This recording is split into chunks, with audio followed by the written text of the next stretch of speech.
진돗개 바로 알기 운동본부의 장석윤입니다. 반갑습니다. 요즘 저는 기분이 좋은데요. 진돗개 바로 알기 운동본부 구독자가 꾸준하게 조금씩 늘고 있어서 그런 것 같습니다. 맨 처음 제가 세웠던 목표치에는 도달하지 못했지만은 그것은 영상 업로드를 제가 자주 하지 못한 탓이라고 보고요. 진돗개 유튜브 영상을 준비하는 이유는 진돗개를 좋아하는 동호인들에게 그동안 제가 경험했던 바를 공유하고 정보를 나누자는 취지인데, 영상이 재미없어서 그런지 보시다가 말고 나가시는 분들도 꽤 있는 것 같고 끝까지 들으시는 분들도 많은 것 같습니다. 진돗개를 알아가는 방법이 개인마다 다르겠지만은 이 영상을 보시는 분들에게 조금이라도 도움이 되었으면 좋겠고요. 진돗개를 이해하는 데 있어서 도움이 되셨다고 생각되시는 분들은 구독과 좋아요도 눌러주시고, 진돗개를 좋아하시는 분들이 정보를 나눠 가질 수 있도록 공유도 해주시면 좋을 것 같습니다. 오늘은 육지에서 이루어졌던 번식 이야기를 준비를 했는데요. 육지에서 번식이 이루어졌던 것을 이야기하기 전에 진돗개들이 대중들에게 어떤 경로를 통해서 인식되었고 확장되어 갔는지부터 이야기를 해야 될 것 같습니다. 진돗개가 대중들에게 알려진 것은 1952년도에 전쟁 시국에 이승만 대통령이 진돗개 보호를 위해서 국비 지원을 약속하면서부터 진돗개가 세인들에게 조금씩 알려지고, 1961년도 5월 16일에 군사 정변이 일어나고요. 박정희 정권이 들어섰고 군부 통치를 하게 됩니다. 1962년도 1월에는 일제의 조선총독부령 대신 문화재보호법이 제정 공포되면서 진돗개는 우리 법률로 규제할 수 있게 됩니다. 이때에 진돗개를 천연기념물로 재등록시키면서 진돗개의 존재를 다시 한번 세인들에게 알리게 되고 홍보하게 되는 계기를 만들었다고 볼 수 있지만 부작용도 생기게 됩니다. 밀반출인데요. 진돗개가 천연기념물임을 몰랐을 때에도 밀반출이 많이 되었다고 하는데, 천연기념물이라는 것을 인식한 뒤에는 밀반출이 더욱 기승을 부렸습니다.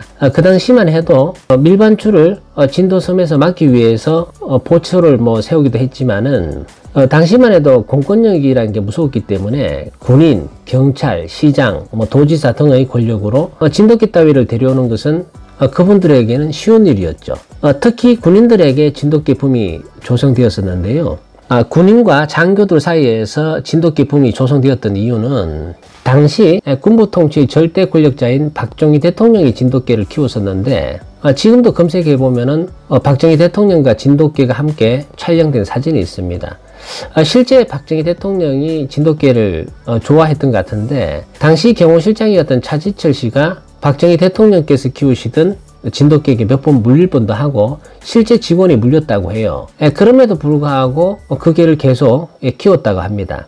사람들의 심리에는 내가 좋아하거나 존경하는 사람이 있다면 그 사람을 닮아가고자 하는 욕구가 있죠. 내가 좋아하는 사람, 권력 있는 사람, 권위가 있는 사람, 그 사람의 생활 태도나 패션, 취미, 좋아하는 물건들, 또 그분의 사상이나 이념까지도 닮아가고자 하는 욕망이 있죠.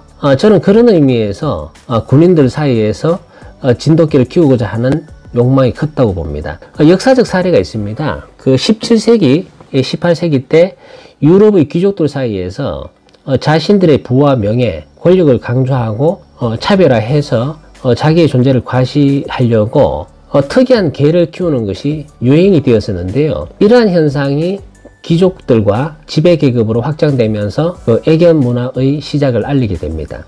우리나라에서도 당시에 60년도, 70년도에 지배 권력층에 있던 장성들이나 장교, 경찰서장, 시군 도지사들 사이에서는 진돗개가 마치 권력과 권위를 상징해주는 정표라도 되는 것처럼 진돗개를 너도 나도 키우기 시작을 했었는데, 그 중에서 진돗개가 진짜 좋아서 키웠던 분들도 있겠지만 진돗개를 키우는 대부분의 사람들이 목줄을 묶어서 길렀습니다.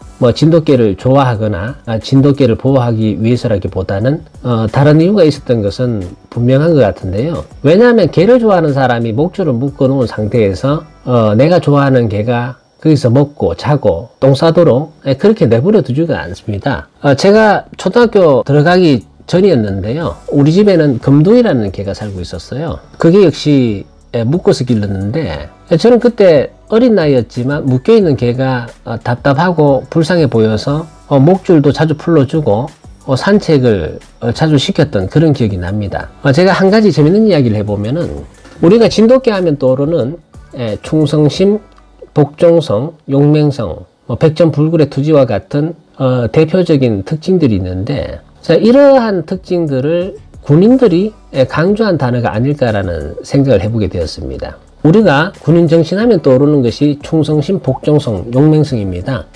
진돗개의 특징과 같죠. 군인들은 나라에 충성하고 명령에 복종을 해야 되고, 전쟁에 나가서는 백전불굴의 투지로 용맹하게 싸워야 되니까 용맹성이 강조되는 것은 당연한 것인데, 군인들이 진돗개들을 많이 키우게 되면서 이러한 특징들을 더욱 부각시켰던 그런 작용을 했던 것은 아닐까.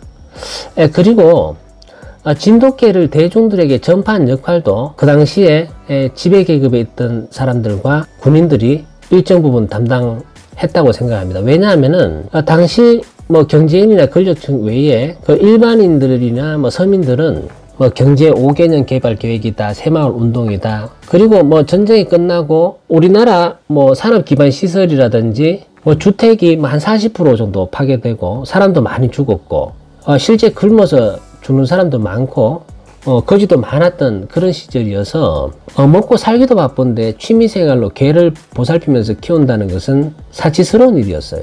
참고로 지금으로부터 한 40년 전에 제가 사는 동네에 국회의원 이만섭 씨가 살고 있었는데요. 지금은 돌아가셨지만 그분 댁에서 진돗개를 키웠었습니다. 그 외에 진돗개를 키우는 집이 우리 동네는 없었는데요. 제가 어릴 때부터 개를 너무나 좋아했기 때문에 개 소리만 나면 집집마다 확인을 해봤습니다. 근데 진돗개는 없었어요. 그 당시에는 군 장성이 키우던 개, 도지사나 군수가 키우던 개의 후손, 경찰서장집에서 나온 개, 그런 개라고 하면 권력의 상징성 때문에 무조건적으로 귀하고 우수한 진돗개로 인식되던 시절이었고, 진돗개를 팔아서 장사하시던 분들이 이러한 논리를 많이 써먹기도 했죠. 당시에 진돗개의 가치를 평가하는 기준은 개의 형태와 성질이 아니라 진돗개를 키우는 사람의 권위와 권력의 상징성이 개를 평가하는 기준이었습니다. 문제는 일본견 표준서를 근거로 한 진돗개의 표준, 그리고 진돗개 충성심, 복종성, 용맹성까지 대중들에게 그대로 이식이 되었다는 것이고요. 대중들은 무비판적으로 받아들이게 됩니다. 만약 그 당시 진돗개들이 정방 장교들에 의해서 붐이 조성되지 않고 조폭들 사이에서 진돗개 붐이 되었다면은 제 생각에는 조폭들은 진돗개의 특징을 이야기할 때 진돗개는 의리가 있어야 된다, 진돗개는 무대보 정신과 깡다구가 있어야 된다, 이러한 특징들을 요구했을 가능성이 있죠. 그리고 국회의원들 사이에서 진돗개 붐이 조성되었다면 국회의원들은 진돗개의 특징을 정무적 판단을 잘해야 된다, 이렇게 해석했을지도 모릅니다. 농담입니다만은. 그리고 진돗개의 번식 방향성이 잘못 설정되었던 또 한 가지 이유는 신화에나 나올 것 같은 이야기들이 대중들과 동호인들에게 전해지게 되는데요. 우리가 일제강점기에 있을 때 우리나라에서 호랑이를 잡아가던 일본인들이 호랑이 밥으로 진돗개 3마리를 우리 안에 던져줬는데 진돗개 3마리가 싸워서 호랑이를 잡았다는 거예요. 이런 이야기들이 이 동호인들에게 전해지게 됩니다. 지금 생각해보면은 지금 사람들은 진돗개 3마리가 호랑이를 잡았다, 호랑이와 싸워서 이겼다 라고 한다면 상식적으로 생각하는 사람이면 믿지를 않겠죠. 그런데 그 당시에 믿었던 사람들이 꽤 많았던 것 같아요. 진돗개의 충성심, 복종성, 용맹성, 백전불굴의 투지, 한 번 물면 놓지 않는다, 그리고 진돗개 3마리면 호랑이와 싸워서 이긴다, 이런 이야기가 그대로 전해지게 되면서 육지에서는 진돗개의 번식 방향성을 결정하는 구조가 만들어지게 됩니다. 그 구조라는 것이 이렇게 이야기할 수 있어요. 우리가 그 놀이공원에 가면 롤러코스터를 경험할 수 있는 청룡열차라는 것을 타게 됐죠. 어린아이, 어른 할 것 없이 수십 명의 사람을 태우고 출발하지만은 청룡열차의 경로와 목표점은 이미 정해져 있죠. 놀이기구를 타고 있던 어떤 사람이 다른 곳으로 가고 싶다고 해서 달리는 열차의 레일을 벗어나서 탈선할 수는 없죠. 청룡열차가 도착하는 그곳이 지옥일지라도 결과는 똑같습니다. 우리가 진돗개 표준을 만들 때 진돗개의 행동 양식이나 진돗개들에게 나타나는 성질들, 사건과 현상에 대한 관찰, 그러한 기록들을 수년에 걸쳐서 축적을 시키고 난 다음에 그것을 나름대로 분석하고 해석해서 진돗개의 형태와 본능, 습성에 대한 특징들을 갖고서 표준에 대한 범주를 조심스럽게 만들어 가야 하는 것인데 우리는 그렇게 하지 못했죠. 그냥 일본견 표준서에 있는 4대 삼소나 일본견의 특징들을 조금씩 각색해서 진돗개들에게 내가 바라는 점, 희망하는 것, 요구하는 것들을 진돗개 특징으로 그냥 만들었다는 것을, 그런 생각을 저는 떨쳐버릴 수가 없어요. 진돗개를 깊이 있게 관찰하면 할수록 충성심, 용맹성, 복종성, 한 번 물면 놓지 않는다, 백전불굴의 투지, 자, 이러한 특징들을 가만히 생각해 보면은 과연 무엇에 대한 충성이고 어떤 대상에 대한 용맹성인지 근거가 없고 정의되지 않는 것 같습니다. 이런 식으로 인위적으로 진돗개의 형질을 결정했기 때문에 진돗경계의 번식 방향성은 암흑기로 접어들게 됩니다. 오늘은 여기까지 하고요. 다음 편도 기대해 주시기 바랍니다. 지금까지 경청해 주신 동호인 여러분 고생 많으셨습니다. 즐거운 애견 생활 되십시오.